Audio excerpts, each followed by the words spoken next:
Ça y est. Ok, vous êtes prêts? Donc c'est la dernière session ce soir. C'est l'étude donc de cette fameuse phrase: après 2300 soirs et matins, le sanctuaire sera purifié. Nous arrivons au terme de notre série sur Daniel parce que c'était la dernière chose que nous devions étudier. C'est le jour des expiations. Et nous allons repasser en revue tout ce que nous avons vu depuis le début. Souvenez-vous, nous avions commencé par cette statue de Daniel qui symbolisait la succession des royaumes depuis l'Empire babylonien, les Perses, les Grecs, les Romains, et après les pieds en partie de fer et en partie d'argile, c'est-à-dire l'Empire romain divisé. Ensuite, nous avions vu qu'il y avait une pierre qui descendait, qui symbolisait le royaume final et éternel de Dieu, établi donc par Dieu lui-même. Sur un graphique historique, voilà ce qu'on peut voir. Daniel 2 nous dit, voilà une symbolique: la tête d'or, l'argent, le bronze, le fer, les 10 orteils, en partie en fer et en argile, et la pierre. Donc l'interprétation, c'était Babylone, c'est la tête d'or, et on voit l'histoire dérouler, les empires perses, grecs, romains, et ensuite l'empire romain divisé qui donne l'Europe, et ensuite le royaume de Dieu. Vous vous souvenez de ça? Et nous étions parvenus à la conclusion que puisque nous n'avons pas encore vu le royaume de Dieu, il est devant nous, mais puisque tout ce qui était prédit avant a été réalisé, le royaume de Dieu est sûr et certain. On avait vu aussi la prophétie de Daniel 7 qui nous raconte les mêmes choses, le déroulement des royaumes dans l'histoire, mais sous forme de plusieurs bêtes. Donc vous vous rappelez le lion ailé, l'ours, le léopard à 4 têtes et la bête féroce, la bête terrible, avec 10 cornes et une petite corne. On avait vu dans Daniel 8 des symboles différents qui représentaient la même chose. Le bélier qui représente l'empire grec, l'empire perse, et le bouc qui représente l'empire grec. Ensuite, une petite corne qui s'agrandit extrêmement, qui représente le pouvoir de l'empire romain. Et donc Daniel 7 nous avait appris que sur la même fresque historique, nous avions les mêmes symboles, le lion ailé, l'ours, le léopard, la bête avec ses 10 cornes, mais il y avait un élément supplémentaire, la petite corne, qui a fait supprimer 3 des 10 cornes et qui va changer les temps et la loi et qui va avoir cette domination pendant 3 ans et demi, c'est-à-dire 1260 années, qui correspond à la papauté dans l'histoire de l'année 538 à l'année 1798. Et après cela, il doit y avoir un jugement céleste, après 1798, et enfin seulement arrive le Fils de l'homme sur les nuées, qui donne le royaume de Dieu aux saints. C'est ce qu'il y avait dans Daniel 7. Dans Daniel 8, nous avions la même chose, mais restreint, puisque là, on nous parle toujours de l'histoire du bélier qui représente uniquement les Perses, et c'était le texte de Daniel 8 même qui nous disait que le bélier, c'était les Perses. Le bouc, la Grèce, la petite corne qui s'agrandit, toujours Rome, mais dans son action horizontale, c'est-à-dire au niveau des humains, au niveau des empires, au niveau des gouvernements, au niveau militaire, mais aussi dans son action verticale, au niveau de la papauté, et ça représentait ce qu'on appelait la vision marée, si vous vous souvenez, la vision Hazon, mais il y avait une vision marée qui nous dit l'action de cette petite corne, de cette papauté va s'arrêter au bout de 2300 soirs et matins et va nous conduire jusqu'au temps de la fin. C'était Daniel 8. Dans Daniel 8, il nous était dit aussi qu'au terme de ces 2300 soirs et matins, il y avait ce qu'on appelle la purification du sanctuaire. Et c'est ce que nous étudions ce soir. Enfin, dans Daniel 9, nous avions vu que à l'intérieur de la vision marée, il y avait retranché 70 semaines retranchées pour le peuple juif et retranchées, réservées surtout pour amener au Messie dans les années 27, 31 et 34. Et le début des 70 semaines étant connu comme étant l'année 457 avant Jésus-Christ, nous avions déduit que la fin des 2300 soirs et matins se trouvait en 1844. C'est à partir de là que le temps de la fin intervient, c'est à partir de là surtout qu'il y a ce qu'on appelle la purification du sanctuaire. Donc je récapitule, il y a un royaume de Dieu, nous dit la statue de Daniel chapitre 2, un royaume de Dieu qui arrive. Ce royaume de Dieu est entre les mains du Fils de l'homme dans les nuées, nous dit Daniel 7. Mais avant que ce royaume de Dieu arrive, il faut qu'il y ait une petite corne qui va lutter contre les saints de Dieu et contre le temps il va changer le temps et la loi. Mais après cette période, il y aura un jugement céleste. Et enfin, ce jugement céleste va non seulement juger la petite corne, mais va juger aussi les saints favorablement afin qu'ils reçoivent le royaume. Dans Daniel 8, on nous a parlé de la purification du sanctuaire qui intervient après les 2300 soirs et matins. Et cette purification du sanctuaire intervient en même temps que le jugement dans le ciel, ce qui veut dire que ça correspond à la même chose. Enfin, nous avions vu avec précision que c'est le Messie de Dieu qui est le point de départ de tout le plan de Dieu pour nous amener dans le ciel, pour nous amener dans le royaume de Dieu final. Et le Messie, c'est lui le grand prêtre, qui va purifier le sanctuaire pendant le jugement céleste. Et c'est lui qui s'est offert en sacrifice. C'est ce que nous avons étudié dans Daniel 9. À l'année près, Jésus est mort pour nous. Alors tout ce qu'on a vu depuis les 8 premières sessions, c'est la 9e ce soir, la dernière, ça a été étudié dans les années 1830 déjà, par des pionniers de la prophétie. Et eux, ils n'avaient pas de PowerPoint, mais ils avaient des grands draps. Ils avaient des grands draps, comme ça. Ça mesurait, c'était très grand. Et donc, ils avaient mis toutes ces prophéties sur papier et ils faisaient des conférences à travers tous les États-Unis pour parler de toutes ces choses-là. Il y avait même plus de détails que ce qu'on a étudié. Mais voilà ce que nous avons étudié depuis ces 8 dernières sessions et nous allons continuer ce soir à terminer d'explorer le sanctuaire céleste, puisque nous avions vu que Jésus est le grand prêtre du sanctuaire véritable qui est dans le ciel. C'est le verset qui est affiché. L'ancien tabernacle du désert, c'était aussi un modèle, c'est le verset que nous avons vu ensemble déjà. L'ancien tabernacle du désert de Moïse était un modèle, une image, une ombre des choses célestes, et nous avons appris comment il symbolise l'ensemble du plan de Dieu pour nous sauver. Parce que le plan de Dieu, c'est d'habiter au milieu de son peuple, à travers ce sanctuaire. Pourquoi faire? Pour transformer son peuple, lui qui est saint, en un peuple saint également. Et c'est donc le but de ce sanctuaire, c'est de transformer l'homme pécheur, d'illustrer le plan du salut de Dieu. Le plan du sanctuaire, c'est comment Dieu sauve l'homme pécheur. Comment l'homme pécheur, tout à fait séparé de Dieu, qui est Dieu 3 fois saint, va pouvoir se reconnecter avec lui par l'intermédiaire du plan du médiateur, le Christ. On avait vu que le parcours du croyant qui veut croire en Jésus, qui veut se repentir de son péché, commence lorsqu'il voit le sacrifice de Jésus. Intervient alors la repentance, qui consiste à dire « je veux mourir au péché, je ne veux plus pécher, je regrette tout ce que j'ai fait, mais je décide de suivre un autre chemin ». Et par le baptême en Jésus-Christ, c'est la cuve des ablutions, nous sommes unis à notre médiateur Jésus-Christ et nous sommes unis à lui. Lorsque Jésus est monté au ciel, nous sommes montés au ciel avec lui.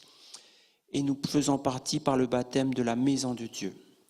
Et lorsque nous faisons partie de la maison de Dieu, alors Jésus nous envoie son Saint-Esprit, Jésus nous envoie sa parole, surtout son esprit pour comprendre sa parole, pour être guidé par sa parole.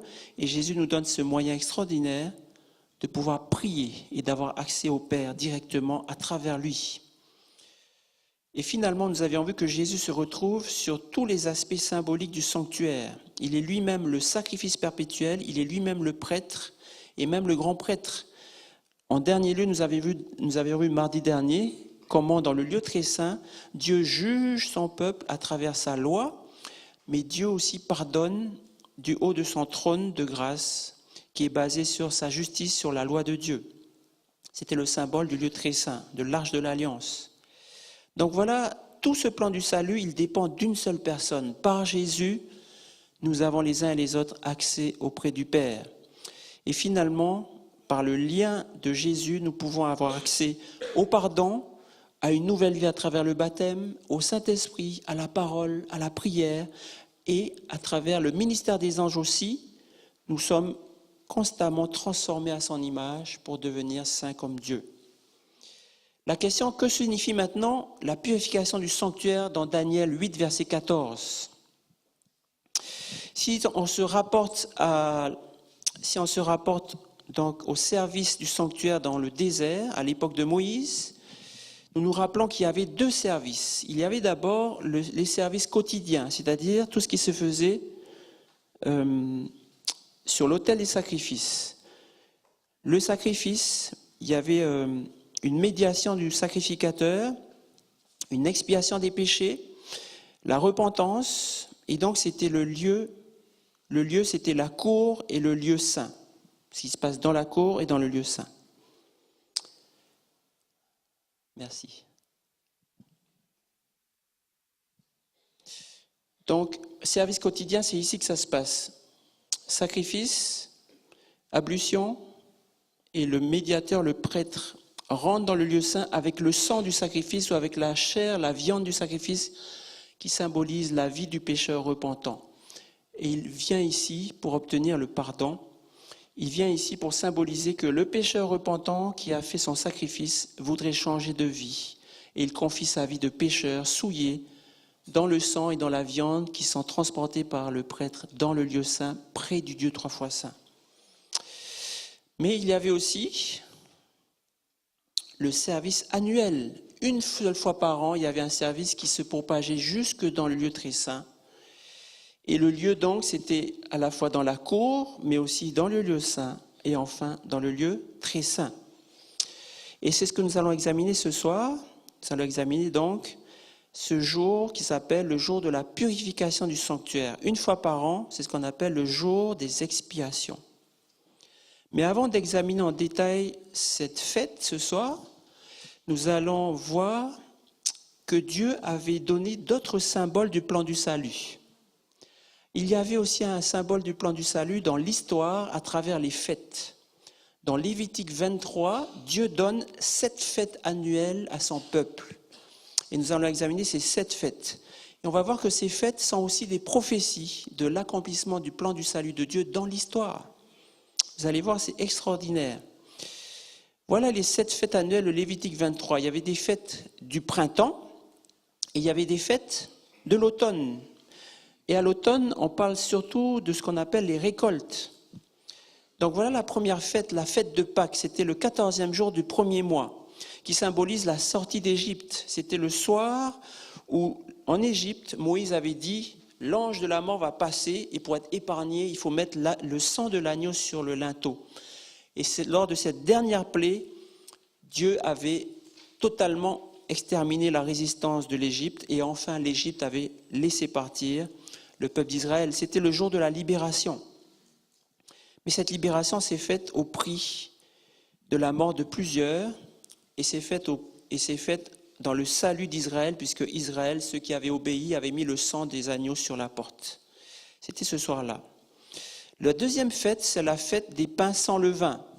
Cette fête, c'est le lendemain, ça symbolise le pain d'affliction, c'est le souvenir, le rappel de l'amertume de l'esclavage. La troisième fête, c'était le lendemain du sabbat, du sabbat qui vient après le 15e jour du premier mois. C'est ce qu'on voit dans le détail.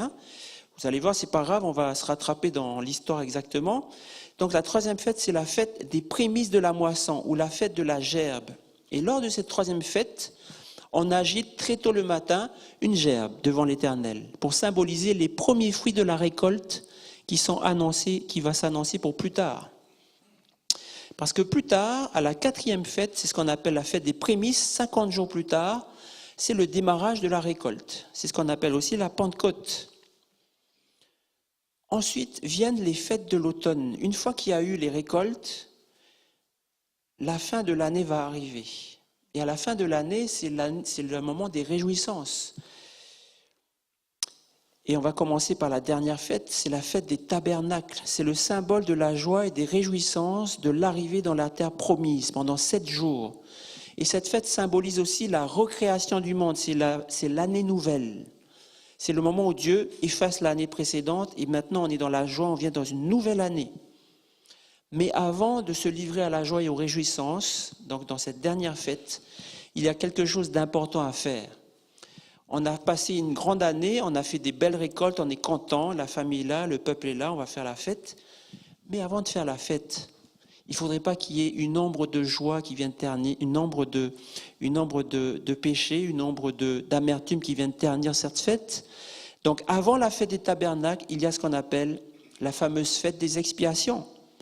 C'est le jour du grand pardon, ce qu'on appelle aussi le Yom Kippour. C'est connu d'ailleurs dans le monde entier tous les Juifs, tous les ans, ont cette fête qui symbolise l'élimination finale du péché parmi le peuple.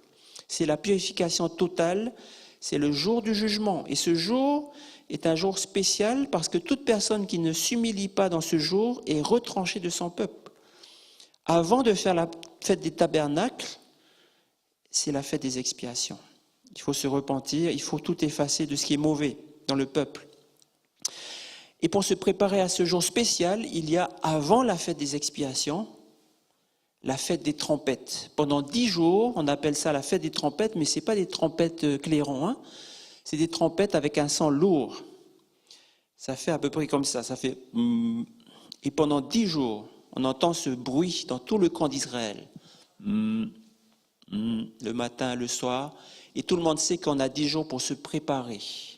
Pour se préparer à ce jour des expiations. Parce que le jour des expiations, c'est le jour où vraiment on va passer en revue tous ceux qui ont encore des péchés et Dieu va les retrancher du peuple. Donc pendant 10 jours, c'est l'annonce du fait qu'il faut se repentir. C'est l'annonce du fait qu'il faut se souvenir. Est-ce qu'il y a encore des péchés que j'ai oublié de confesser à Dieu? Est-ce que j'ai fait du mal à mon voisin, à ma femme, à mes enfants, etc. Et tout juif, qu'il soit bandit, escroc ou bon père de famille, prend très au sérieux ce jour, cette préparation, et se repent de ses péchés de l'année. Et c'est seulement donc lorsque tous les péchés sont enlevés, il y a la préparation ici, il y a l'annonce, ici il y a les péchés qui sont enlevés, et c'est seulement là qu'enfin c'est la grande fête devant l'Éternel. Maintenant nous allons voir que ces fêtes symbolisaient le plan du salut dans l'histoire. Ce sont des annonces prophétiques du plan du salut. Et quand on regarde la première fête, c'est la fête de Pâques. Et en fait, Jésus lui-même est mort sur la croix le vendredi de la fête de Pâques. Il est mort à 15 heures, le moment même où l'agneau du sacrifice de Pâques devait être sacrifié cette année-là. C'est l'accomplissement de la première fête quand Jésus est mort. Lors de la sortie d'Égypte, donc, il y avait un agneau sacrifié dont le sang était mis sur le linteau des portes afin que le peuple d'Israël soit sauvé de la plaie mortelle. Et c'est là qu'il y a eu la libération. Et lorsque Jésus est mort sur la croix, c'était comme cet agneau, il a pris sur lui le poids de notre condamnation et nous sommes libérés de toute condamnation. C'est pour ça que Paul dit, Christ, notre Pâque, a été immolé. Le lendemain, les disciples ont passé la journée dans le deuil, la tristesse, l'angoisse et l'affliction. Donc c'est la deuxième fête qui s'accomplit littéralement à travers les disciples. C'est ce qui nous est dit dans Marc 16, verset 10. Marie de Magdala, elle a vu Jésus, elle alla emporter la nouvelle à ceux qui avaient été avec lui et qui s'affligeaient et pleuraient. C'était donc, depuis le vendredi, l'affliction des disciples. Et le dimanche matin, Marie de Magdala va leur dire à ceux qui s'affligeaient et pleuraient, Jésus est ressuscité. Donc la troisième fête, c'est le dimanche, c'est la résurrection qui a accompli cette troisième fête.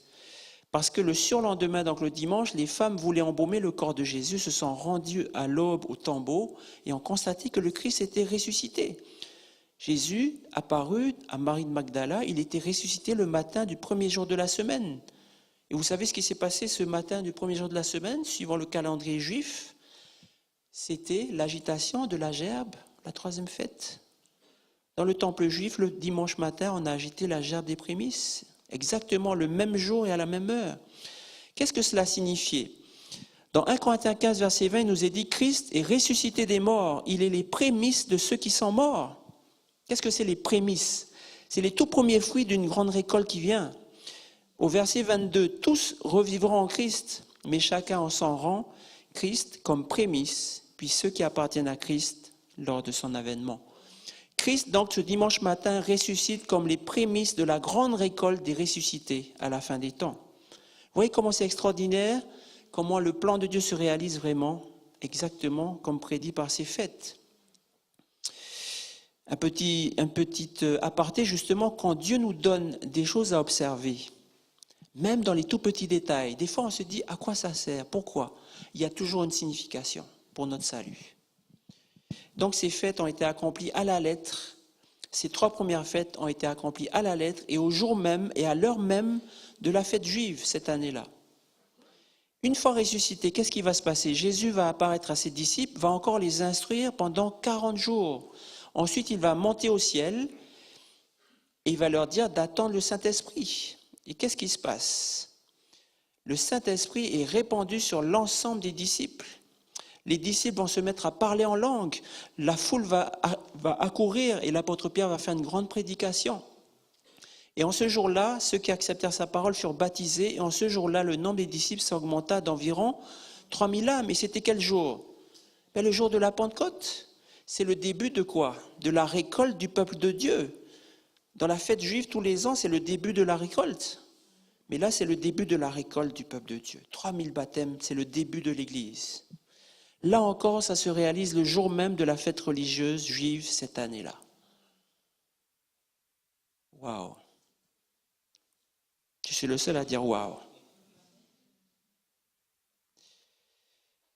C'était donc l'année correspondant aux 69 semaines, l'année 31. Et c'était le jour de l'année qui correspondait aux fêtes liturgiques observées pendant des siècles par les Juifs. Et c'était à l'heure même. Qu'en est-il des 3 dernières fêtes? Les 3 dernières fêtes sont en cours de réalisation. De même que ces 3 fêtes étaient situées à la fin de l'année, pour la fin de la moisson, l'accomplissement historique de ces fêtes se situe aussi à la fin des temps, pour la fin de la moisson du peuple de Dieu. Et comme nous l'avons vu dans Daniel 7 et dans Daniel 8, la fin des temps se situe après 1798 et plus précisément à partir de 1844 à la fin des 2300 années lorsque la purification du sanctuaire céleste commence. La fête des trompettes a été accomplie dans les années 1830 parce que le message des 3 anges a été proclamé avec puissance dans ces années-là. C'était aux États-Unis et jusqu'à aujourd'hui se propage jusqu'à aujourd'hui le message des 3 anges. C'est un message d'annonce du jugement de Dieu et du retour prochain de Jésus. Puis, le grand jour cosmique des expiations a commencé en 1844. Il correspond au service annuel dans le lieu très saint. C'est le moment du jugement dans le ciel et cette période n'est pas encore terminée parce qu'elle sera terminée uniquement à la fête des tabernacles célestes où les saints entreront enfin en possession du royaume promis. Vous voyez, nous sommes ici. Le royaume des saints n'est pas encore en notre possession, mais nous sommes dans cette époque, en 2015, pratiquement à la fin de l'histoire, au bord du royaume promis. Et nous voyons encore, comme dans les prophéties de Daniel, comment les fêtes de la liturgie juive annonçaient le plan du salut historique. Tout ça pour nous dire que si les premières fêtes ont eu leur accomplissement historique, les dernières aussi vont avoir leur accomplissement historique. C'est la joie pour moi de vous dire que bientôt nous serons dans le royaume éternel qui va être donné aux saints. Mais c'est ma préoccupation de vous dire nous sommes aujourd'hui dans ce jour-là, la purification du sanctuaire. Nous sommes à l'avant-dernière étape parce que la dernière étape, c'est l'arrivée du royaume, la recréation du monde, l'arrivée des nouveaux cieux et de la nouvelle terre. Nous sommes dans un temps solennel au seuil de l'éternité. Revenons maintenant au jour des expiations dans l'Ancien Testament pour comprendre ce qu'est la purification du sanctuaire. Nous allons lire ensemble Lévitique chapitre 16. Alors je vous invite à ouvrir votre Bible et on va lire ensemble Lévitique chapitre 16. Alors nous avons besoin de lire en entier ce chapitre parce que il arrive lorsqu'il y a une prédication qu'on enlève quelques versets et qu'on se demande s'il y a tous les versets dans la prédication. Et donc nous allons prendre le temps de lire ensemble tous les versets de Lévitique 16 qui décrit la fête des expiations.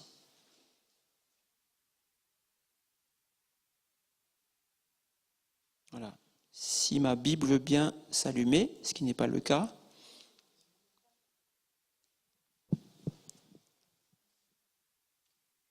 Merci.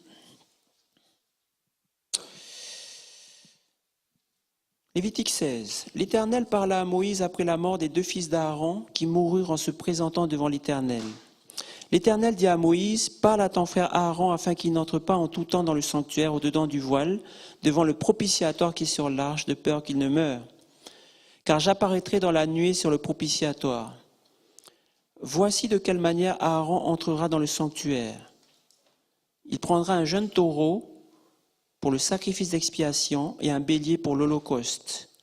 Donc Aaron, c'est le grand prêtre. C'est ce jour-là qu'il va faire son ministère. Il se revêtira de la tunique sacrée de lin et portera sur son corps des caleçons de lin. Il se ceindra d'une ceinture de lin. Il se couvrira à la tête d'une tiare de lin. Qu'est-ce que c'est le lin ? Le lin, pardon.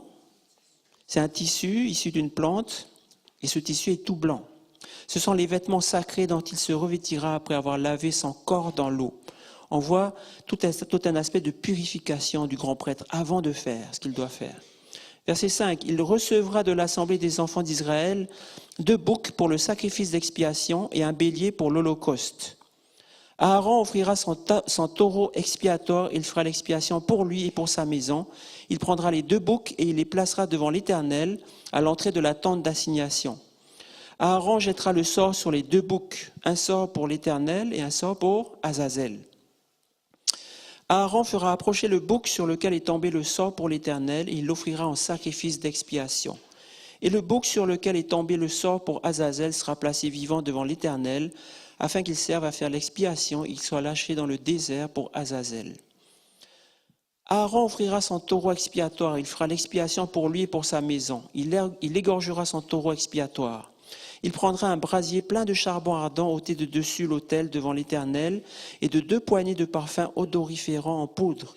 Il portera ces choses au-delà du voile qui sépare le lieu saint du lieu très saint. Il mettra le parfum sur le feu devant l'Éternel afin que la nuée du parfum couvre le propitiatoire qui est sur le témoignage, il ne mourra pas. Il prendra du sang du taureau, il fera l'aspersion avec son doigt sur le devant du propitiatoire vers l'Orient, vers l'Est. Il fera avec son doigt 7 fois l'aspersion du sang devant le propitiatoire. Il égorgera ensuite le bouc expiatoire pour le peuple et il emportera le sang au-delà du voile. Il fera avec ce sang comme il a fait avec le sang du taureau. Il en fera l'aspersion sur le propitiatoire et devant le propitiatoire. C'est ainsi qu'il fera l'expiation pour le sanctuaire à cause des impuretés des enfants d'Israël et de toutes les transgressions par lesquelles ils ont péché. Il fera de même pour la tente d'assignation qui est avec eux au milieu de leurs impuretés. Il n'y aura personne dans la tente d'assignation lorsqu'il entrera pour faire l'expiation dans le sanctuaire jusqu'à ce qu'il en sorte. Il fera l'expiation pour lui et pour sa maison et pour toute l'assemblée d'Israël. En sortant, il ira vers l'autel qui est devant l'Éternel et il fera l'expiation pour l'autel du sacrifice, l'autel du sacrifice. Il prendra du sang du taureau et du bouc et il en mettra sur les cornes de l'autel tout autour. Il fera avec son doigt 7 fois l'aspersion du sang sur l'autel. Il le purifiera et le sanctifiera à cause des impuretés des enfants d'Israël. On voit ici qu'il y a une purification totale de tout le sanctuaire. À cause de quoi ? Des impuretés, des péchés, des transgressions du peuple de Dieu. Verset 20. Lorsqu'il aura achevé de faire l'expiation pour le sanctuaire, pour la tente d'assignation et pour l'autel, juste une petite remarque, quand vous lisez le sanctuaire, la tente d'assignation et l'autel, en fait, vous lisez, ce que ça veut dire, c'est le sanctuaire, c'est le lieu très saint, la tente d'assignation, c'est le lieu saint, et l'autel, c'est l'autel des sacrifices. Il fera approcher le bouc vivant, Aaron posera ses 2 mains sur la tête du bouc vivant, et il confessera sur lui toutes les iniquités des enfants d'Israël et toutes les transgressions par lesquelles ils ont péché. Il les mettra sur la tête du bouc, puis il le chassera dans le désert à l'aide d'un homme qui aura cette charge. Le bouc emportera sur lui toutes leurs iniquités dans une terre désolée. Il sera chassé dans le désert. Aaron entrera dans la tente d'assignation. Il quittera les vêtements de lin qu'il avait mis en entrant dans le sanctuaire et il les déposera là. Donc il dépose ses vêtements blancs maintenant. Il lavera son corps avec de l'eau dans un lieu saint et reprendra ses vêtements de grand prêtre. Puis il sortira, offrira son holocauste et l'holocauste du peuple. Est-ce que vous vous souvenez ce que c'était l'holocauste ? On a étudié ça il y a plusieurs semaines. Maintenant, l'holocauste, c'est un sacrifice de consécration totale. Ce n'est pas un sacrifice pour le péché. C'est fini le péché à ce moment-là. Il fera l'expiation pour lui et pour le peuple. C'est la dernière chose de l'expiation, de l'élimination du péché. C'est la consécration du peuple. Il brûlera sur l'autel la graisse de la victime expiatoire. Celui qui aura chassé le bouc pour Azazel lavera ses vêtements et lavera son corps dans l'eau. Après cela, il rentrera dans le camp. Voilà, on va aller plus vite. Verset 29. C'est ici pour vous une loi perpétuelle au 7e mois, le 10e jour du mois. Vous humilierez vos âmes. Vous ne ferez aucun ouvrage, ni l'indigène, ni l'étranger qui séjourne au milieu de vous, car en ce jour on fera l'expiation pour vous afin de vous purifier. Vous serez purifiés de tous vos péchés devant l'Éternel.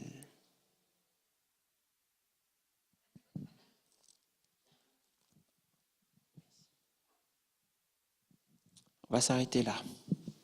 Un résumé. Il y a deux choses qui sont faites dans ce jour. D'abord, il y a des choses pour Aaron le grand prêtre, parce que Aaron est un pécheur. Donc, il y a des choses à faire pour lui d'abord. D'abord, il va se mettre en vêtements de lin sacré. Ensuite, il va offrir un taureau pour sa maison, pour pardonner ses péchés. Et ce sang du taureau sera mis jusque dans le lieu très saint, parce qu'il va faire son ministère jusque dans le lieu très saint. Il sera protégé par la nuée du parfum. Et vous savez, à l'époque, s'il ne faisait pas ça, il pouvait risquer de mourir. Il paraît qu'il y avait des clochettes sur sa robe, et on écoutait si ça bougeait, s'il y avait toujours le son des clochettes. Il y avait une corde sur son pied au cas où il meurt, qu'on puisse le tirer hors du lieu très saint. C'était une procédure à très haut risque, parce que Aaron lui-même est pécheur, et qu'il va dans le lieu très saint en présence immédiate de Dieu. Pour le peuple, il y a aussi une procédure. Il y a un bouc pour Azazel, un bouc pour l'Éternel, et celui-là sera offert en sacrifice d'expiation. Et l'aspersion du sang de ce bouc pour l'Éternel symbolise l'expiation des péchés du peuple. Et cela va se faire dans le lieu très saint, puisqu'on a lu tout à l'heure, dans le sanctuaire, dans le lieu saint, dans la tente et sur l'autel des sacrifices. Et après qu'il y ait cette expiation des péchés du peuple sur tout le sanctuaire, il y a le transfert des péchés sur le bouc pour Azazel qui est chassé au désert. Et une fois que cela est fait, Aaron change de vêtements, donc il n'est plus en train de faire son œuvre d'expiation. Il va ouvrir son bélier en holocauste, ainsi que le bélier en holocauste pour le peuple, signe de consécration. Et nous avons à la fin de cette procédure, de ce jour spécial, un peuple repentant qui est purifié de tous ses péchés. Jésus va accomplir cela dans l'histoire. Ça commence par son entrée dans le ciel. Jésus est entré une fois pour toutes dans le lieu très saint, nous dit la version de Louis II. Non avec le sang des boucs et des jeunes taureaux, mais avec son propre sang, ayant obtenu une rédemption éternelle. Donc Jésus va rentrer dans le ciel en tant que grand prêtre, mais pas avec le sang des boucs et des taureaux, avec son propre sang. Seulement, il y a un problème dans cette traduction de Louis II. On dit dans le lieu très saint, alors qu'en fait, la traduction littérale, c'est le grec ta hagia qui veut dire les lieux saints. Lorsque Jésus est monté au ciel, il est entré dans les lieux saints, pas encore dans le lieu très saint. Parce que le lieu très saint, c'est la période, c'est le moment, la procédure où Jésus va faire la dernière chose de son ministère dans le ciel. Et nous avons vu que la purification du sanctuaire céleste commence en 1844. Donc lorsque Jésus monte au ciel, dans les années 31, ce n'est pas encore le moment de la purification du sanctuaire céleste. Mais Jésus est entré avec son propre sang. Jésus, donc le grand prêtre, il est rentré dans le ciel avec ses vêtements de lin sacré. Lorsque arrive la purification du sanctuaire, il est avec son propre sang.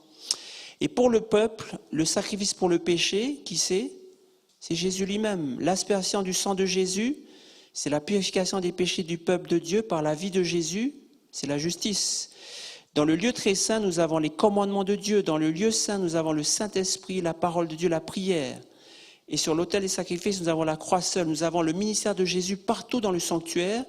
Et Jésus doit purifier son peuple à travers toutes ces choses. Mais ce jour-là, donc, dans la purification du sanctuaire, il y a un jugement.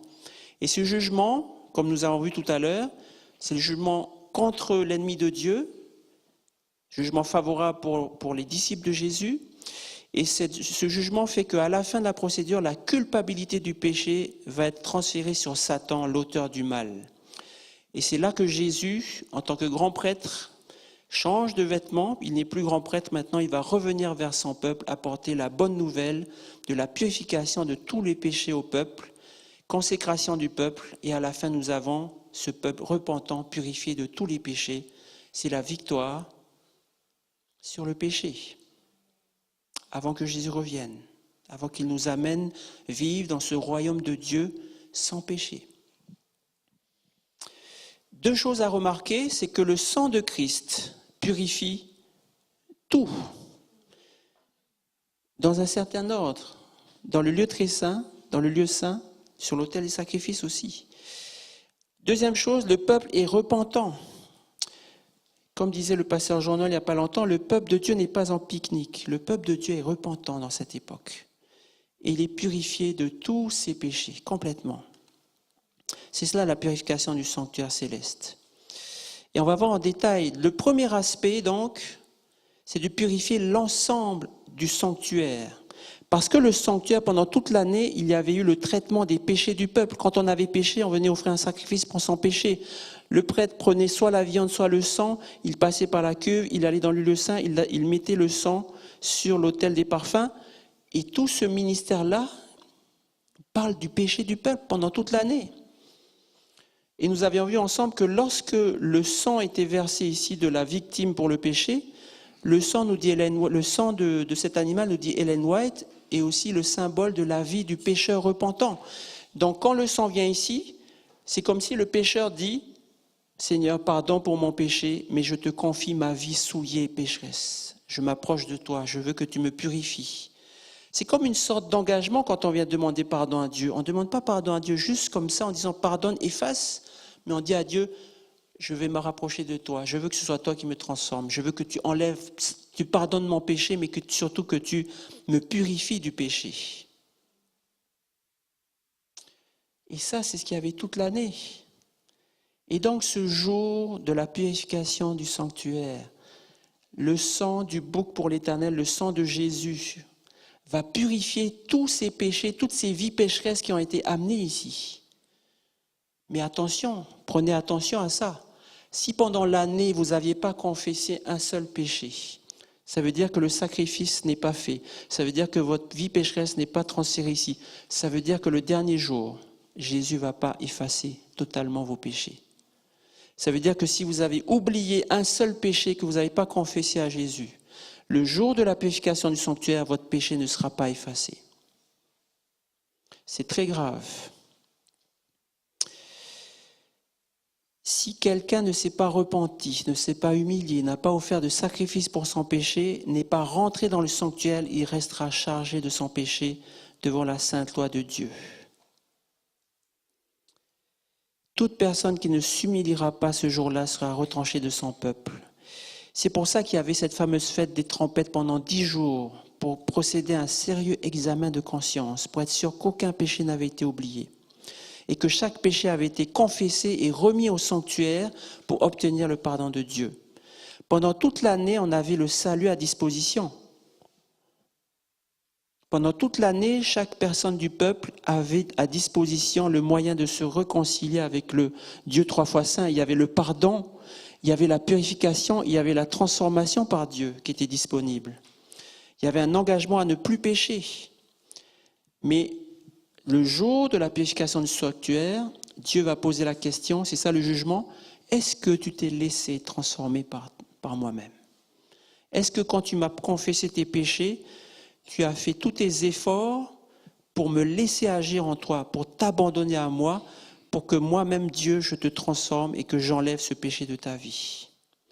Le grand jour des expiations, il faut confirmer la transformation promise à Dieu et attendue par Dieu. Et il y a un jugement du peuple. Dans 2 Corinthiens 7, c'est pour ça que Paul nous dit « Ayant donc de telles promesses, bien-aimés, purifions-nous de toute souillure de la chair et de l'esprit en achevant notre sanctification dans la crainte de Dieu. » Il y a un jugement du peuple de Dieu ce jour-là. Jugement du peuple suivant quel critère? Suivant le critère de l'expression du caractère de Dieu, à savoir l'amour, la loi de Dieu, la norme par laquelle tout croyant doit vivre. Les 10 commandements au cœur même de l'arche de l'Alliance, au cœur même du gouvernement de Dieu. L'amour envers Dieu, l'amour envers notre prochain. Jacques nous dit « Quiconque observe toute la loi mais pêche contre un seul commandement devient coupable de tous. » En effet, celui qui a dit « Tu ne commettras pas d'adultère » a dit aussi « Tu ne tueras pas ». Si tu ne commets pas d'adultère mais que tu commettes un meurtre, tu deviens transgresseur de la loi. Parlez et agissez comme devant être jugé par une loi de liberté. C'est la loi des 10 commandements. C'est cette loi que Dieu a dite de sa propre voix, que personne ne peut défaire et modifier. C'est une loi d'amour qui fait qu'on aime Dieu et son prochain. C'est une loi qui rend libre. Mais c'est une loi non négociable. C'est une loi qui est à la base du gouvernement de Dieu dans le ciel. Or, en 1844 et après 1844, les pionniers adventistes vont redécouvrir qu'il y a un commandement de ces 10 commandements qui a été négligé. C'est le sabbat. D'où cette dénomination qui s'appelle adventiste du 7e jour. Pour mettre l'emphase, pour dire à tous les chrétiens qui aiment Dieu, qui aiment leur prochain, qu'il y a le sabbat dans la loi de Dieu. C'est une loi éternelle. C'est une loi éternelle parce que Dieu a béni ce 7e jour à la création. C'est une loi éternelle parce que Dieu a mis le rythme des jours à la création et qu'il a dit le 7e jour, c'est le jour de mon repos. C'est le jour que je bénis, c'est le jour que je sanctifie. Donc Dieu s'est reposé le 7e jour, puis il s'est reposé le 14e jour, puis le 21e jour. Et les hommes que Dieu a fait ont fait de même. Lorsque Israël a été réduit en esclavage et qu'ils sont sortis d'Égypte, Dieu a libéré le peuple et il leur a dit « Souviens-toi du jour du repos ». Parce que c'est en ce jour que Dieu se repose. C'est en ce jour que Dieu nous fait nous rappeler qu'il a créé toute la planète, toute la terre. Souviens-toi que j'ai établi ce jour depuis la création. Et enfin, dans l'Apocalypse, on nous dit « Craignez Dieu, donnez-lui gloire, car l'heure de son jugement est venue. Adorez celui qui a fait le ciel, la terre, la mer, les sources d'eau. » La même allusion au passage du commandement du sabbat pour dire « Adorez le Créateur, celui qui a créé en 6 jours la planète. » Et le 7e jour s'est reposé. C'est un rappel du sabbat. Jésus observait le sabbat. Les apôtres observaient le sabbat. Jésus est mort le vendredi, la veille du sabbat. Il est ressuscité le dimanche, juste après le sabbat. Et les Juifs, jusqu'à aujourd'hui, ont gardé le jour du sabbat. Quel jour? Le samedi. Qui veut dire en latin jour du sabbat, sabbati dies. Ce n'est pas un hasard que la prophétie met l'accent sur ce commandement dans la fin des temps. Tous les autres commandements, les chrétiens l'observent. Celui-là seul. Parce que depuis des siècles maintenant, le christianisme a hérité d'un faux jour d'adoration généralisé le dimanche. Mais c'est ce jour donc du samedi, le 7e, le 14e, le 21e, qui a été rappelé par Dieu lors de la sortie d'Égypte avec la manne. Tous les 7 jours, il n'y avait pas de manne, qui a été confirmé par Jésus lorsqu'il allait tous les 7e jours à la synagogue, ainsi que les apôtres. Le sens même de ce jour nous rappelle aussi que Dieu a créé le monde en 6 jours. C'est pas ce que nous entendons aujourd'hui. Aujourd'hui, on nous dit que nous sommes des créatures venues du hasard par l'évolution. Même le pape, nous avons vu ça avec le pasteur Jérémie, même le pape a admis que nos origines doivent être prises en considération par rapport à ce que dit la science. Et j'ai connu des adventistes, j'en ai déjà rencontré, qui commencent à remettre en cause la création en 6 jours.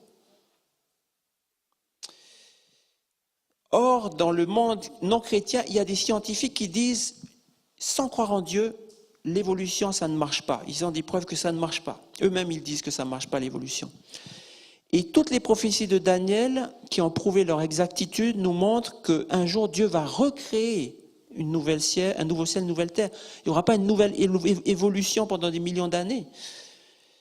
Donc, dans cette histoire de fidélité au sabbat, nous n'avons pas seulement une question de jour, d'adoration, nous avons aussi une question de vision de notre existence.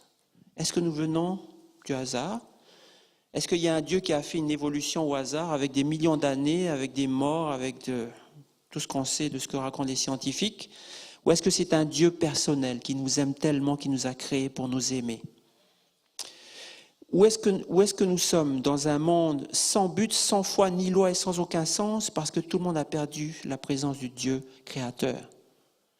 Alors que la prophétie nous rappelle que nous avons un Dieu créateur, personnel, aimant, présent et tout-puissant, qui va recréer toutes choses. Et lorsqu'on parle de la loi de Dieu, on parle de l'amour de Dieu, car l'amour de Dieu consiste à garder ses commandements. L'amour de Dieu et l'obéissance seront toujours liés jusqu'à la fin des temps. Est-ce que nous aimons et adorons selon ce que Dieu dit ou selon ce que nous voulons nous-mêmes? Il y avait 2 frères qui ont voulu adorer Dieu. Un a fait un sacrifice qui correspondait à ce que Dieu avait dit.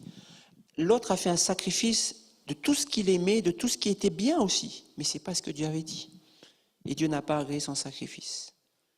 Et ce frère-là qui s'appelle Caïn était jaloux de l'autre qui a offert le sacrifice selon ce que Dieu avait dit et il l'a tué. Mais comment obéir à la loi d'amour de Dieu? Quelquefois nous nous disons c'est pénible, on est contraint.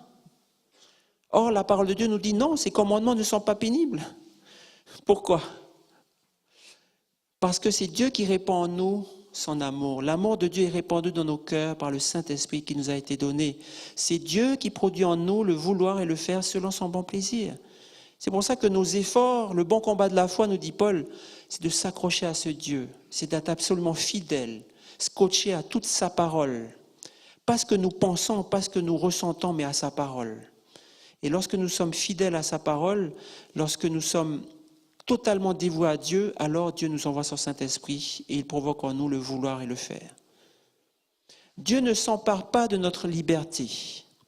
Il revient à chacun de nous de recevoir la parole, de recevoir l'Esprit et de nous rendre à sa douce influence. Oui Seigneur, tout ce que tu me dis, je me soumets, je m'abandonne.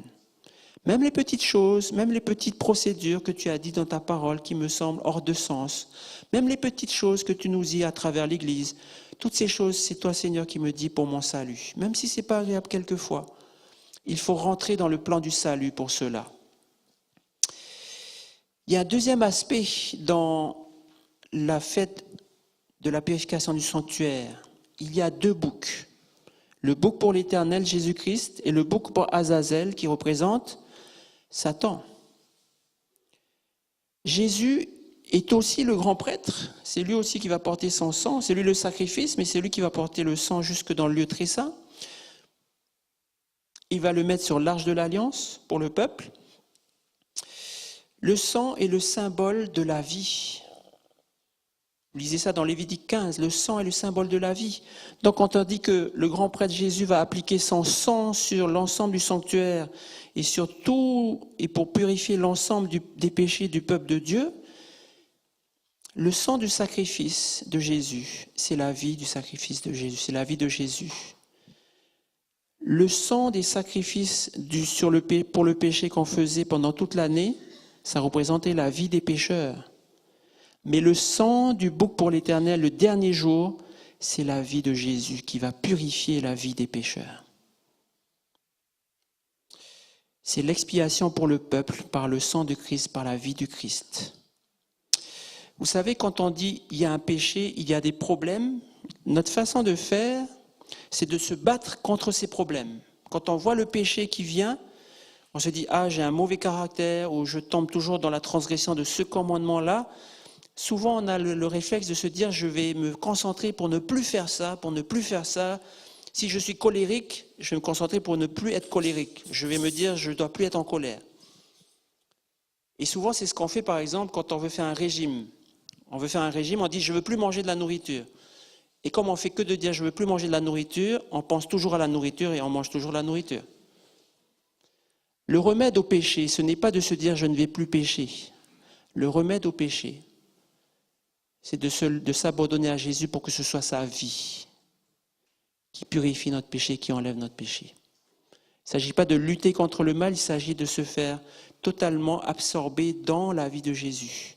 C'est le symbole de ce sang du bouc qui, au dernier jour, va purifier tout le sang qui symbolise la vie de tous ces pécheurs pendant l'année. Bien sûr qu'il faut se battre contre le mal, mais pas seulement. Il faut se laisser habiter par le bien, par la vie de Jésus. C'est là qu'intervient le jugement. Il y a un jugement pour les saints. Vous vous rappelez qu'on avait étudié ça dans Daniel chapitre 7 et 8. Dans le ciel, il y a un jugement céleste avant le retour de Jésus. Et il concerne les chrétiens, ceux qui se sont déclarés pour Jésus et dont les noms sont inscrits dans les livres de vie. Parce qu'ils ont fait profession de foi et disent « Moi, je crois en Jésus ». Et Jésus dans le ciel, nous dit Matthieu 10, confesse aussi son nom. Et son nom est inscrit dans le livre de vie. Mais maintenant, c'est le moment du jugement. Leur vie est passée en revue devant Dieu. Est-ce que ces chrétiens portent la robe de justice que Christ leur a donnée? Où nous dit l'Apocalypse, Apocalypse 7, où lavent-ils leur robe dans le sang de Jésus? Leurs œuvres sont-elles justes? en conformité avec la loi de Dieu, et découle-t-elle de la vie de Jésus communiquée en eux par le Saint-Esprit? Voilà le jugement investigatif qui a commencé depuis 1844. Voilà ce qui se passe dans le jugement céleste. Nous, les chrétiens, quand on dit « j'aime Jésus », la question, est-ce que votre vie est conforme à votre profession de foi? Si la réponse est oui, oui, ce chrétien démontre une vie de justice conforme à sa profession de foi, alors son nom n'est pas effacé du livre de vie, il est sauvé. Si la réponse est non, c'est une simple profession de foi dépourvue de la robe de justice de Christ, alors le nom est effacé. C'est une période solennelle, le jugement investigatif, qui a commencé depuis 1844 dans le ciel pour tous les croyants. Parce que nous sommes au bord de l'éternité. La question qui se pose, est-ce que pécheurs comme nous sommes, nous avons reconnu l'autorité de la loi d'amour de Dieu et ainsi reconnu notre péché? C'est par la loi que vient la connaissance de notre péché. Ceux qui disent qu'il n'y a pas de loi, c'est sûr qu'ils se sentent sans péché. Mais la loi d'amour de Dieu, elle est dans le ciel, elle est dans le gouvernement de Dieu. Est-ce que donc nous nous sommes repentis de cette désobéissance? Est-ce que nous avons décidé de ne plus nous laisser dicter notre conduite par la loi du péché? Est-ce que surtout nous avons abandonné notre vie à Jésus, notre volonté à Dieu, pour que lui-même habite dans nos cœurs par le Saint-Esprit et que cela produise l'obéissance quotidienne? À chaque fois, donc, dans le service quotidien, le pécheur demande pardon. Le symbole de sa vie pécheresse va dans le lieu saint. Et à la fin de l'année, on lui dit, alors, est-ce que tu as été conforme à tes engagements? Est-ce que tu as demandé pardon et tu as laissé Dieu te transformer pour que ce péché n'existe plus dans ta vie? Pendant toute l'année, il a fait ça. Il y a eu le délai pour être transformé. Et ce jour-là, est-ce que tu as été transformé? La même question se pose pour nous. Combien d'années cela fait-il que nous nous sommes engagés pour Christ? Quel changement avons-nous laissé faire Dieu dans notre vie? Ou plutôt, quel changement n'avons-nous pas encore laissé Dieu faire dans notre vie? C'est le temps de répondre à ces questions aujourd'hui même. Lorsque le grand prêtre sort, troisième étape, lorsque le grand prêtre va sortir, il va venir confesser les péchés du peuple sur Satan, l'auteur du mal. Dans le jugement de Daniel 7, il s'agissait d'un double jugement. Vous vous souvenez, il y avait le jugement pour les saints et le jugement pour la petite corne, qui, nous l'avons vu dans Apocalypse, est piloté par Satan. Donc ça revient jusqu'à Satan, l'initiateur du mal, tout ce qui se passe dans l'histoire. Et ce jugement est fait dans le lieu très saint, devant les anges de Dieu, devant l'assemblée de l'univers. Et tout l'univers entier voit comment la rébellion de Satan mérite d'être totalement écrasée maintenant, d'être jugée. Le tentateur sera chassé pour toujours et tout le mal et le péché qu'il aura occasionné sera définitivement éliminé. Et c'est lui qui portera cette peine. Troisième aspect donc de ce jour du jugement. Le quatrième aspect, c'est un peuple totalement purifié. Ça, c'est la bonne nouvelle pour nous. Dans toute la procédure du jugement céleste, de la purification du sanctuaire céleste, le but, c'est un peuple purifié. La question que je vous pose, qui peut dire dans cette salle qu'il peut arriver à être pur totalement devant la personne de Dieu? Personne. Nous sommes appelés à vivre dans le ciel pour l'éternité avec Dieu. Or, Dieu est totalement pur et juste et sans péché. Et nous sommes pécheurs. Quel est ce miracle que nous qui sommes pécheurs, nous devenions un peuple purifié totalement? Eh bien, c'est toujours la même réponse. C'est le sang de Jésus-Christ. C'est le sang du bouc pour l'éternel. C'est la vie de Jésus-Christ. C'est la vie de Jésus-Christ qui peut nous apporter la victoire totale. Et Paul va parler de ça. Paul va dire, j'ai été crucifié avec Christ et si je vis, ce n'est plus moi qui vis, c'est Christ qui vit en moi. Nous avons été réconciliés avec Dieu par la mort de son Fils. Ça, c'était les premières phases du plan du salut. Mais à plus forte raison, étant réconciliés, serons-nous sauvés par sa vie.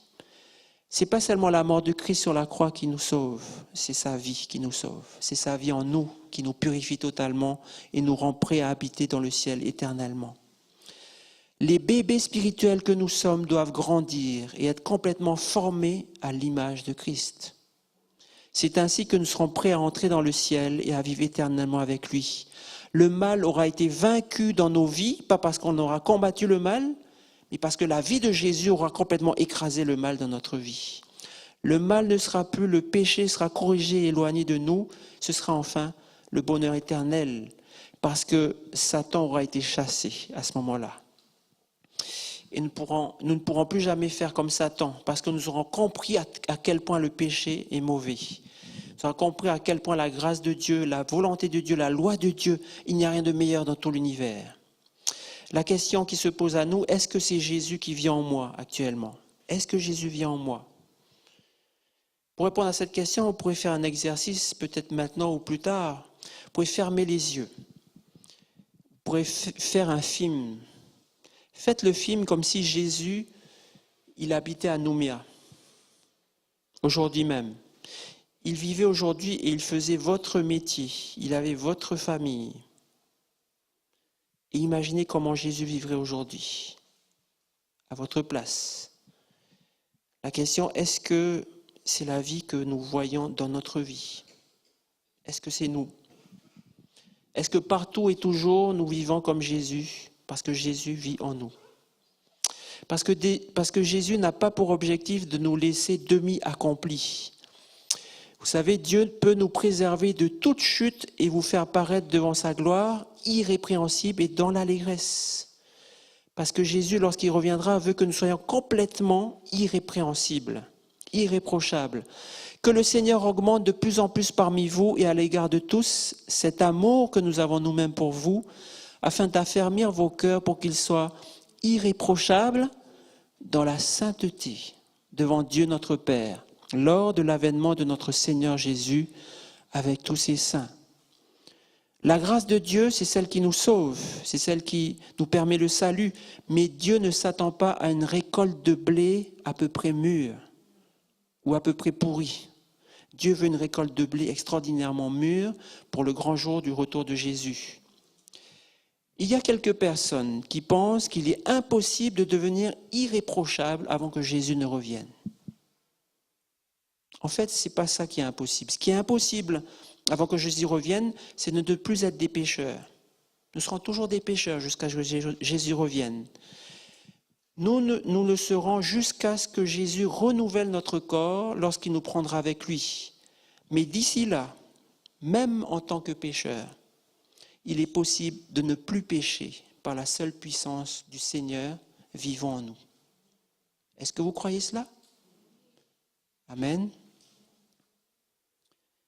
Dieu a le pouvoir de nous préserver. Dieu a le pouvoir de le faire. Dieu a le pouvoir de nous rendre saints, le pouvoir de nous sanctifier. Et nous avons le devoir de permettre à Dieu d'achever son travail de sanctification en laissant de côté toute forme de mal. Nous avons des promesses, bien-aimés. Purifions-nous de toute souillure de la chair et de l'esprit, en achevant notre sanctification dans la crainte de Dieu. Ce sont des mots qui sont dans le message des 3 anges. Craignez Dieu. Nous avons toutes les promesses de Dieu. Le plan du salut manifesté dans le sanctuaire, le plan du salut manifesté en Jésus-Christ dans l'histoire. Nous avons une promesse. Dieu peut nous purifier de toute souillure de la chair et de l'esprit. Dieu peut achever notre sanctification dans la crainte de Dieu. C'est lui qui donne le vouloir et le faire. Et on ne peut pas y couper. Recherchez la sanctification sans laquelle personne ne verra le Seigneur. Nous sommes donc en 2015, avant le dénouement final de l'histoire, le retour de Jésus et l'entrée dans le ciel des saints. Cette purification du sanctuaire est la dernière phase avant l'intervention finale de Dieu, avant le retour de Jésus. C'est une phase, cette purification du sanctuaire céleste, de jugement dans le ciel. Le jugement investigatif, c'est la phase finale du plan du salut de Dieu. Cette phase finale, c'est la sanctification totale, c'est l'obéissance.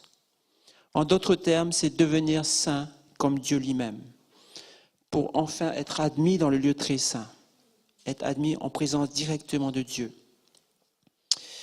Bien-aimés, nous sommes maintenant enfants de Dieu et ce que nous serons n'a pas encore été manifesté, mais nous savons que lorsque cela sera manifesté, nous serons semblables à lui parce que nous le verrons tel qu'il est.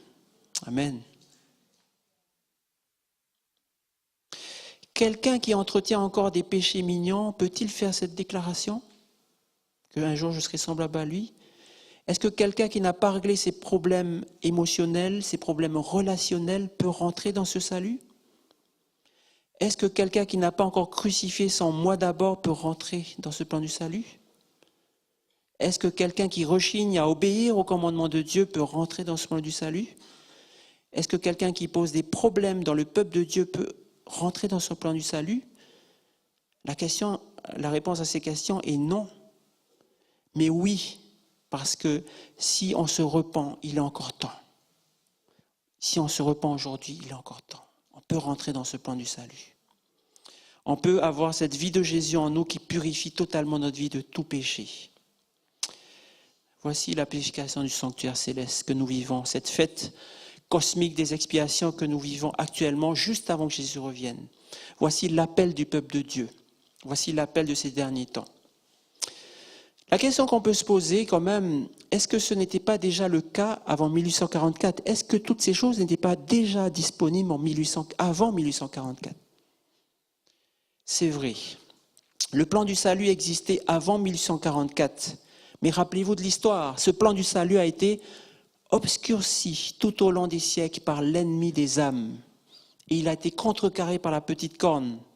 Même s'il y a toujours eu de vrais disciples de Jésus dans l'Église historique, et c'est leur foi en Jésus qui les sauve, car ils étaient dans l'ignorance. Mais même s'il y a eu des vrais disciples dans l'histoire de l'Église, malgré l'ignorance, malgré les erreurs, la volonté et la vérité complète de Dieu n'ont pu être restaurées qu'à partir de 1844. Ne serait-ce que par rapport au sabbat. Il fallait d'abord, dit 2 Thessaloniciens 2, verset 3, qu'arrive la grande apostasie. Et nous voyons dans l'histoire les étapes de l'apostasie, les détournements de la petite corne pilotée par Satan dans l'histoire. D'abord, il y a eu le sabbat qui a été changé. C'était dès le 2e, 3e siècle après Jésus-Christ. Il y a maintenant, aujourd'hui, ce qu'on entend, il n'y a plus de loi. Il y a eu la prière à qui? Pas à Dieu, pas à travers le seul médiateur entre Dieu et les hommes, Jésus-Christ, mais à travers les saints. Il y a eu la Bible qui a été empêchée, qui a été négligée. Il y a eu des intermédiaires et des moyens humains. Le salut se faisait à travers l'Église pendant l'histoire. Il y a eu la tradition qui a démoli tout ce que la parole de Dieu dit, tout ce que le Saint-Esprit dit. Il y a aussi les efforts humains de substituer à l'action du Saint-Esprit dans nos vies nos propres efforts, de multiplier toutes les bonnes actions, les bonnes œuvres en oubliant le Saint-Esprit qui est en nous. Il y a eu aussi la raison humaine, cette façon de toujours raisonner avec les Écritures et non pas de se laisser guider par le Saint-Esprit pour comprendre les Écritures, comme Jésus le faisait avec ses disciples. Il y a enfin cette cuve des ablutions représentant le baptême par immersion qui symbolise la mort et la vie nouvelle en Jésus-Christ. Eh bien, le baptême par aspersion a totalement annihilé cette partie du plan du salut, le baptême des enfants également. Et la croix de Jésus, à un moment donné de l'histoire, elle n'était plus suffisante. Il fallait des sacrements en plus. Il fallait tous les dimanches redire la messe, refaire le sacrifice de Jésus.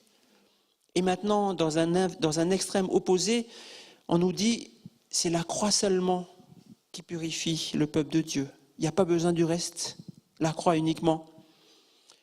D'ailleurs, il n'y a plus besoin de peuple de Dieu.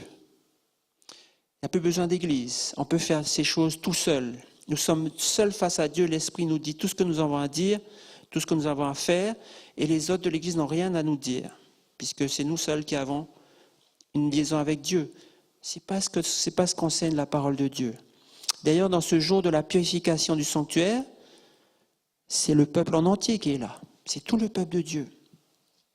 Donc voilà comment, avant 1844, tout le plan du salut a été obscurci par cette petite corne, par cet enseignement faux. Et à travers toutes ces choses, les gens qui croyaient en Jésus-Christ, qui étaient sincères, qui étaient ignorants, sont sauvés. Mais c'est à partir de 1844 seulement qu'on peut rétablir toutes ces choses, la vérité complète, la volonté de Dieu. Et nous allons voir pourquoi. Et c'est à partir de ce moment-là qu'on va pouvoir rétablir les vérités du sanctuaire du plan du salut. La vérité a été jetée par terre, nous dit Daniel 8, mais la vérité est remise au clair totalement à partir de 1844. Amen. C'est là qu'on parle du commandement du sabbat, rétablir ce commandement. C'est là qu'on dit, on ne va pas adorer les images. C'est là qu'on dit, il y a la loi de Dieu. Cette loi qui nous révèle notre péché, qui nous révèle que nous devons aller à Jésus-Christ pour être sauvés de notre péché. Cette loi qui nous conduit dans le chemin du bonheur, c'est le chemin de l'amour de Dieu et du prochain. Il y a aussi rétabli la prière directe à Dieu. Avant, il fallait passer par quelqu'un d'autre, il fallait passer par un officiant, mais non, c'est la prière directe à Dieu à travers Jésus-Christ. C'est la Bible qui est étudiée et pratiquée, qui est rétablie également. C'est la vérité, c'est la puissance de l'Esprit de Dieu. Ce sont aussi les révélations prophétiques. Et enfin, c'est Jésus qui est le grand prêtre. Cette vérité est rétablie aussi depuis 1844. Le baptême par immersion, toutes ces choses ont été rétablies au fil des siècles à partir des années 1500 et quelques, 1500, 1600, 1700, 1800, 1900. Mais à partir de 1844, tout est complet. Le baptême des adultes aussi a été rétabli, parce que le baptême, c'est un engagement personnel devant Dieu. Il y a eu aussi cette vérité qui est revenue pour dire, il y a un seul sacrifice qui s'est fait, c'est Jésus seul. Il n'y a plus besoin de refaire la messe. La grâce de Dieu manifestée dans la croix, seule la foi sauve. Et surtout, il y a un peuple de Dieu qui se purifie et qui évangélise. Amen. Et cette dernière vérité, c'est qu'il y a un peuple de Dieu qui se purifie et qui évangélise. Il y a une composante collective dans ce rétablissement de la vérité. Il y a un peuple qui suit la vérité de Dieu et qui proclame le jugement et le retour de Jésus sur toute la planète aujourd'hui. Et qui proclame aussi la sanctification totale. Il n'est plus question de dire la croix, la grâce terminée.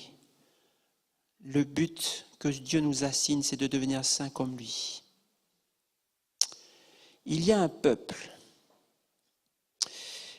Dans toutes les cérémonies de l'année, les services quotidiens de l'année dans l'ancien sanctuaire, ce sont des procédures individuelles.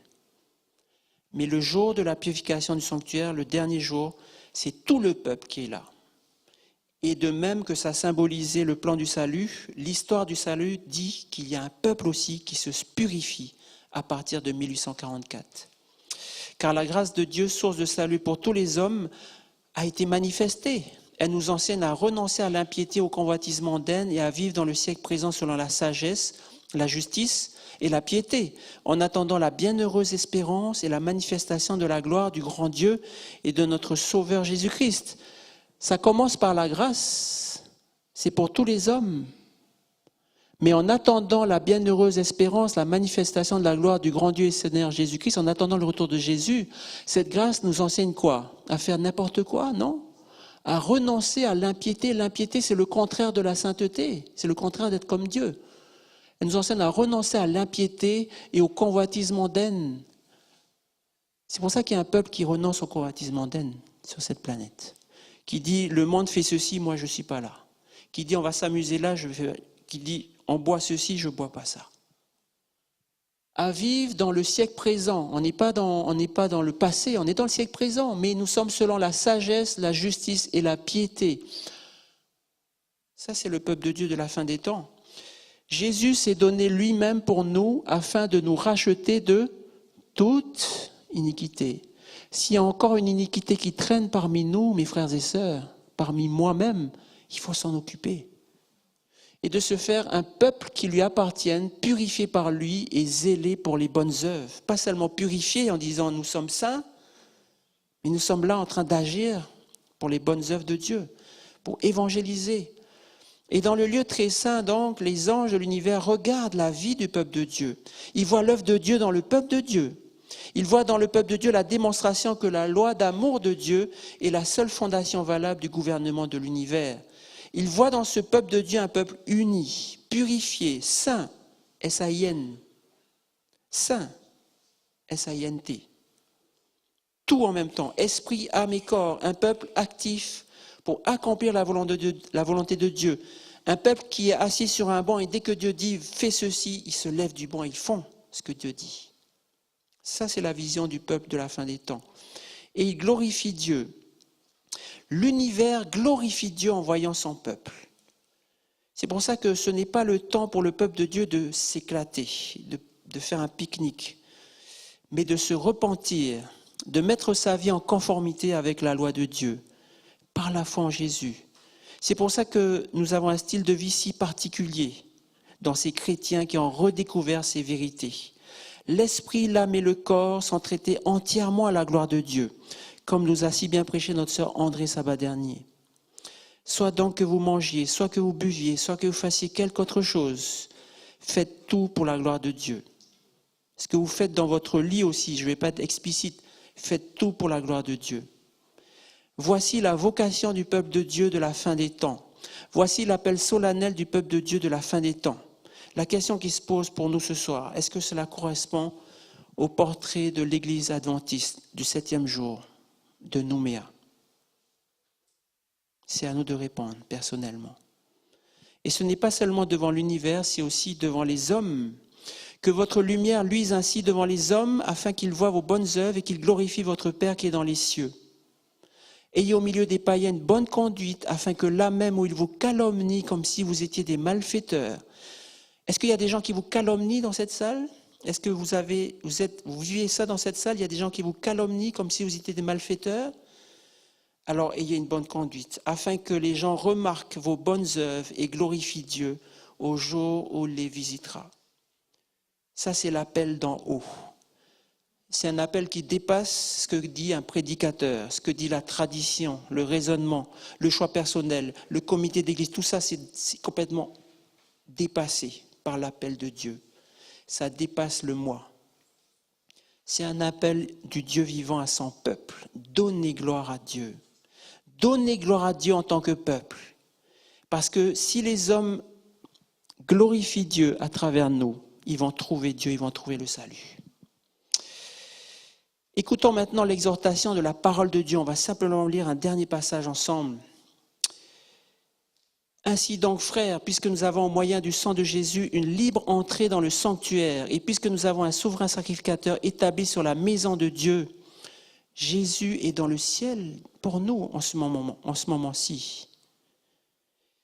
Approchons-nous avec un cœur sincère, dans la plénitude de la foi, les cœurs purifiés d'une mauvaise conscience et le corps lavé d'une eau pure.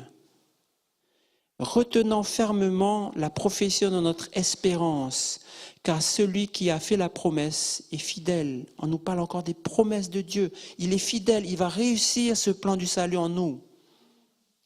Veillons les uns sur les autres pour nous exciter à la charité, composante collective. Nous venons à l'église pourquoi? Pour veiller aussi sur le salut de notre frère, de notre sœur, pour nous exciter à l'amour et aux bonnes œuvres. N'abandonnons pas notre assemblée comme c'est la coutume de quelques-uns, mais exhortons-nous réciproquement, et cela d'autant plus que vous voyez s'approcher le jour. Voyez, c'est l'heure de serrer les rangs, d'être présent à l'église. Pas pour soi-même, mais pour Jésus et pour les autres. Les autres ont besoin que je les exhorte, que je les encourage de la part de Jésus. Et dans l'exhortation, il n'y a pas que bon courage. Il y a aussi, mon frère, arrête de rester dans ce péché, sors de ce péché. Ne fais pas ceci, ne fais pas cela. Parce que nous sommes là pour notre salut mutuel. Nous sommes là pour nous aider les uns les autres à atteindre ce salut en Jésus-Christ. Nous ne sommes pas là pour dire, moi je fais ce que je veux et puis on va voir comment ça va se passer. Non, nous sommes là les uns pour les autres. Si vous avez quelque chose contre moi, Jean-Marc, je vous invite à venir me voir. Si un jour ça se passe, venez me voir. J'ai besoin que vous m'exhortiez à rester dans la voie de Dieu. Et Dieu compte sur vous pour le faire, pour mon salut. La question qui se pose, qu'est-ce que l'Église peut faire pour moi? C'est souvent ce qu'on se dit. Qu'est-ce que l'Église peut faire pour moi? Mais la vraie question, c'est qu'est-ce que je peux faire pour l'Église de Dieu? Car si nous péchons volontairement après avoir reçu la connaissance de la vérité, car si nous péchons volontairement après avoir reçu la connaissance de la vérité, la Bible nous dit ne péchons plus volontairement. Parce que si on fait ça, il ne reste plus de sacrifice pour le péché, mais une attente terrible du jugement et l'ardeur d'un feu qui dévorera les rebelles. Vous voyez, c'est dans le même texte, nous avons la grâce de Dieu, nous avons la puissance de Dieu, nous avons les promesses de Dieu. Mais Dieu est franc avec nous. Si nous continuons dans le péché, alors que nous savons la vérité, si nous avons entendu des messages qui nous disent « il y a quelque chose à changer dans ta vie » et nous continuons à faire ces choses-là, Dieu nous dit franchement les choses. Il y a une attente terrible du jugement et l'ardeur d'un feu qui dévorera les rebelles. Celui qui a violé la loi de Moïse meurt sans miséricorde sur la déposition de 2 ou de 3 témoins. De quel pire châtiment pensez-vous que sera jugé digne celui qui aura foulé aux pieds le Fils de Dieu, qui aura tenu pour profane le sang de l'alliance, par lequel il a été sanctifié, et qui aura outragé l'Esprit de la grâce. Dieu a mis à disposition tout pour nous faire réussir notre sanctification. Si on continue à faire le contraire, nous sommes en train de cracher sur toutes ces choses, en train de piétiner le plan du salut. Et Dieu ne va pas rester indifférent à cela. Car nous connaissons celui qui a dit « À moi la vengeance, à moi la rétribution » et encore « Le Seigneur jugera son peuple ». C'est le temps du jugement du peuple de Dieu aujourd'hui, juste avant que Jésus revienne. D'ailleurs, le mot Daniel, vous savez, ça veut dire jugement du peuple. Dieu juge son peuple. Le Seigneur jugera son peuple. N'abandonnez donc pas votre assurance. Toutes les prophéties sont là pour nous dire, il n'y a pas de doute. Il y a un Dieu qui vous aime, il y a un Dieu qui va vous sauver, il y a un royaume qui vient. N'abandonnons pas notre assurance à laquelle est attachée une grande rémunération, car vous avez besoin de persévérance, afin qu'après avoir accompli la volonté de Dieu, vous obteniez ce qui vous est promis. La persévérance, c'est d'accomplir la volonté de Dieu. C'est là qu'on aura la promesse accomplie pour nous aussi, dans ce nouveau royaume. Encore un peu de temps, celui qui doit venir viendra, il ne tardera pas, et mon juste vivra par la foi, mais s'il se retire, mon âme ne prend pas plaisir en lui. C'est un passage qui me touche beaucoup. Nous ne sommes pas de ceux qui se retirent pour se perdre, mais de ceux qui ont la foi pour sauver leur âme. Dans notre vie de chrétien, quelquefois nous recevons des coups, quelquefois nous sommes incompris, quelquefois nous sommes maltraités, quelquefois même nous-mêmes nous tombons nous-mêmes. Mais ne nous retirons pas. Accrochons-nous à Jésus, accrochons-nous à ses promesses. Ne soyons pas de ceux qui se retirent pour se perdre. Malgré toutes les difficultés, malgré les échecs, malgré les obstacles, malgré notre faiblesse, ne nous retirons pas. Ayons la foi pour sauver notre âme. Parce que c'est pour bientôt. Celui qui doit venir viendra. C'est bientôt. Si demain vous perdez tout, persévérez encore. Et si demain vous allez mourir dans un cancer généralisé, persévérez encore parce que Jésus arrive. C'est pour bientôt. Bientôt aura lieu le retour du grand prêtre accueilli par son peuple qui sera épuré, purifié, sauvé définitivement. Christ s'est offert une seule fois pour porter les péchés de plusieurs. C'était il y a 2000 ans, mais il apparaîtra sans péché une seconde fois à ceux qui l'attendent pour leur salut. Le mot apparaître sans péché, ça veut dire que Jésus a fini la purification des péchés dans le ciel. Il a fini de purifier son peuple. Il va venir le chercher ceux qui l'attendent pour leur salut. La terre pourra alors être recréée. Le bonheur éternel pourra commencer. Un jour, quelqu'un racontait la vision de cette fête de la purification du sanctuaire chez les Juifs. Et il disait que lorsque le grand prêtre sortait du temple, lorsque le grand prêtre sortait de la cérémonie, il avait repris ses habits, la purification était terminée, maintenant c'était le moment de faire la fête. Et lorsqu'il sortait, il venait vers le peuple. Le peuple entrait dans une joie indescriptible. Le peuple poussait des cris de joie parce qu'il disait, voilà, heureusement que tu as été plaidé pour nous notre salut jusqu'auprès du lieu très saint, dans le lieu 3 fois saint, vers le Dieu 3 fois saint. Et à cause de toi, grâce à toi, nous sommes tous sauvés, tout le peuple. Et on faisait la fête du grand prêtre. Les enfants couraient autour de lui, ils chantaient des chants de joie. C'était ça la vision juste terrestre de ce que les Juifs vivaient. Mais je n'ose imaginer, j'ai du mal à imaginer, j'imagine quelquefois, mais je me dis, même ce que j'imagine, ça va être en dessous de la réalité, comme nous allons voir Jésus descendre.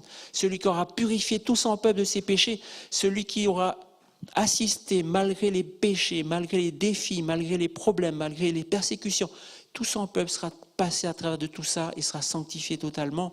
Quelle joie ce sera d'accueillir notre Seigneur et Sauveur. Amen. C'est l'heure du jugement dans le ciel. Je vis un autre ange qui volait par le milieu du ciel, ayant un évangile éternel. Il disait d'une voix forte, « Craignez Dieu, donnez-lui gloire, car l'heure de son jugement est venue. Adorez celui qui a fait le ciel, la terre, la mer, les sources d'eau. » C'est ici la persévérance des saints, qui gardent les commandements de Dieu et la foi de Jésus. Leurs œuvres les suivent. Et au verset 16, la terre fut moissonnée. La récolte va se faire bientôt. Il y a un sabbat, un grand commandement qui a été négligé. C'est le message qu'on doit faire parvenir à tous nos frères chrétiens. Et d'autres messages encore de cette sanctification, de cette persévérance à garder les commandements de Dieu et la foi en Jésus. La foi de Jésus, la vie de Jésus en nous. Depuis 1844, le grand jour du jugement a commencé. Il a été annoncé au XIXe siècle. Christ est dans la procédure du lieu très saint aujourd'hui. Il est en train de purifier son peuple en vue du royaume. Nous sommes en 2015. Le temps se fait de plus en plus court. Pour les premières fêtes, elles se sont accomplies dans l'histoire le jour même de la fête juive. Mais dans les dernières fêtes, c'est différent. Ce sont des périodes plus étendues. Pourquoi ? Parce que dans les premières fêtes, c'est une initiative directe de Dieu lui-même. C'est Dieu qui dit à Jésus, c'est le temps d'aller sur la croix. C'est le temps d'être affligé, c'est le temps d'être ressuscité, c'est le temps de recevoir le Saint-Esprit. C'est Dieu qui décide. Mais dans ces dernières fêtes, Dieu appelle et nous devons décider. Il faut que l'évangile du royaume de Dieu soit prêché au monde entier. Il faut que le peuple de Dieu se réveille et poursuive et achève sa sanctification. Il faut que dans son Église, on voit l'unité, on voit l'absence de péché. Et si on voit le péché, il faut qu'on voit cette volonté farouche de confesser les péchés, les uns aux autres, si c'est par rapport aux autres. À nous-mêmes, en fin fond de notre cœur aussi devant Dieu. C'est ça que nous devons voir dans le peuple de Dieu aujourd'hui. La question qui se pose donc, qu'attend le Seigneur pour terminer cette phase-là? Le Seigneur ne tarde pas dans l'accomplissement de la promesse, comme quelques-uns le croient, mais il use de patience envers vous, ne voulant pas qu'aucun périsse, mais voulant que tous arrivent à la repentance. Dieu use de patience, nous dit 2 Pierre 3, verset 9. Dieu use de patience, en d'autres mots, il nous attend.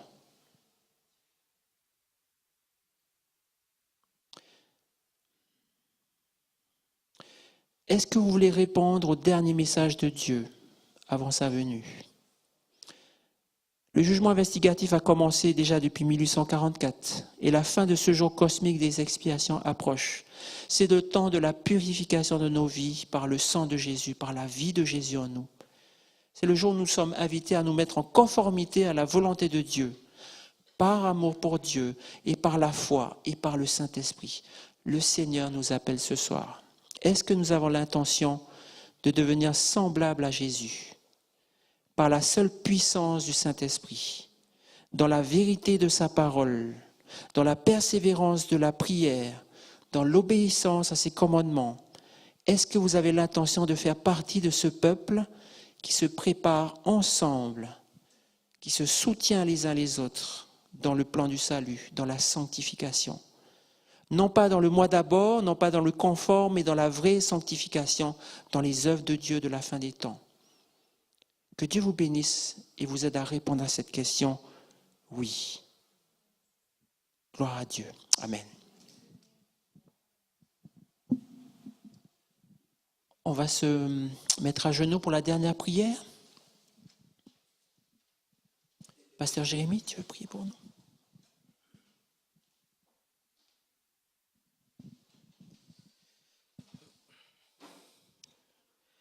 Prions. Éternel, notre Dieu, notre Père, nous voulons nous agenouiller devant ta face pour terminer cette Cette rencontre où tu nous as parlé encore ce soir, nous révélant ton plan, le plan du salut, qui est bien pour chaque âme qui désire recevoir Jésus-Christ, une grande victoire. Une grande victoire sur soi-même, une grande victoire sur Satan, une grande victoire sur le péché.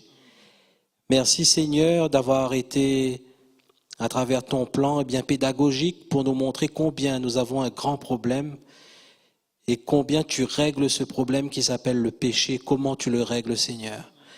Merci pour cette pédagogie qui nous montre que tu ne fais pas les choses à moitié, que tu as pris le temps qu'il fallait et plus encore que Jésus-Christ a dû donner sa vie pour que notre problème soit réglé.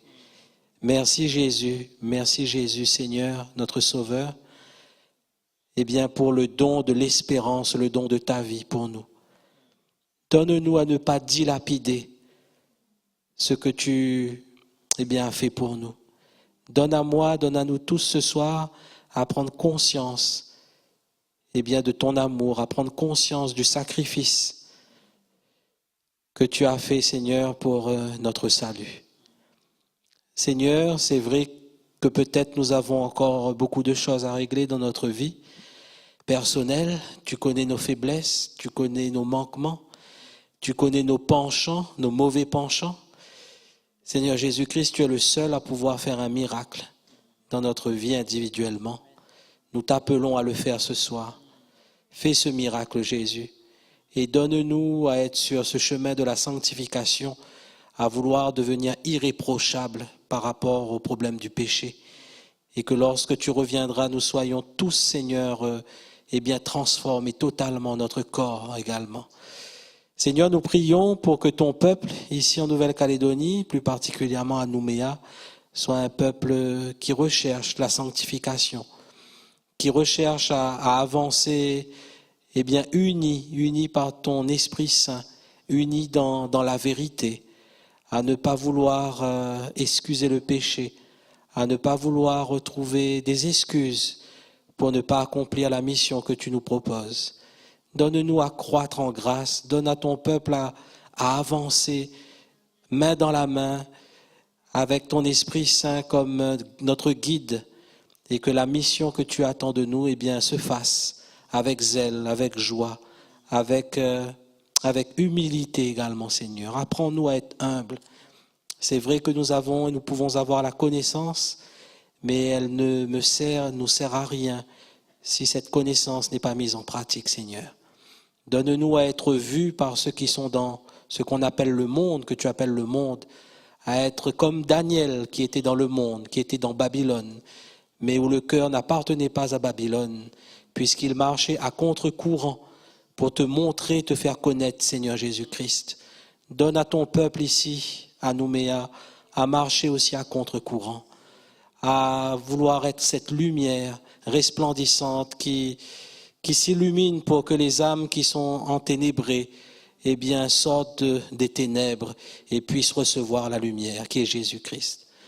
Seigneur, nous sentons que tu nous aimes et nous sentons que ta patience est en train aussi de s'arrêter.